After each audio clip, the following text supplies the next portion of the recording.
God sent you this video, and it's for a really specific person. I was reading in the book of 1 Samuel today, and this is for that person waiting on a love story from God, okay, who's like, why isn't it happening, Lord? Where's my husband? Feeling frustrated. But I was reading the book of 1 Samuel and all about Hannah and how she wanted a child so bad. She was so heartbroken, okay? And then she went into the temple and she like cried out to the Lord. And after she came out of the temple, she actually worshiped God, okay? And it says her whole kind of like facial expression changed, and the Lord blessed her with a son. But this is what stuck out to me that I've never seen before. And it's the fact that you go to the next chapter, and it's that she actually had 6 kids. She went from being a barren woman of 0 kids to having 6 biological children. And I don't really think we think about that or we talk about it that much. That this woman who was waiting on a miracle from God, she was like, I just want 1 child, Lord. Just give me 1 child. Just give me 1. I'm sure she wanted more, but she was like, honestly, give me 1 and I'll be good, you know? God gave her 6.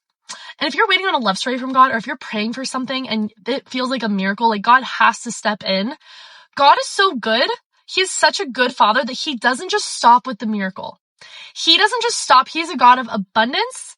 Ephesians 3:20 says he can do more than we can ask, think, or imagine. So if you might think, oh, he's got to be like this, or my story's got to be this way. I want it to be like this. And the Lord's like, no, I have so much more for you. And you guys, sometimes it's that exact thinking of scarcity, or that like it can't happen, that God's not going to come through, that is actually keeping us and blocking us from the godly man we want to be with. Because when we are trusting in the Lord, like Hannah, when she comes out and worships the Lord and thanks him in advance for the things, it changes our demeanor. It changes the way we trust him. And it's also noticeable to the people in our lives, and probably to the man that God has for you, okay? So we talk all about that in my group bridal boot camp, so that you don't have to keep living in this negative mindset, where you can actually attract the kind of guy you want to be with. So message me if you're interested. But today, be filled with hope, be encouraged. He's the God who can give you more than just a husband.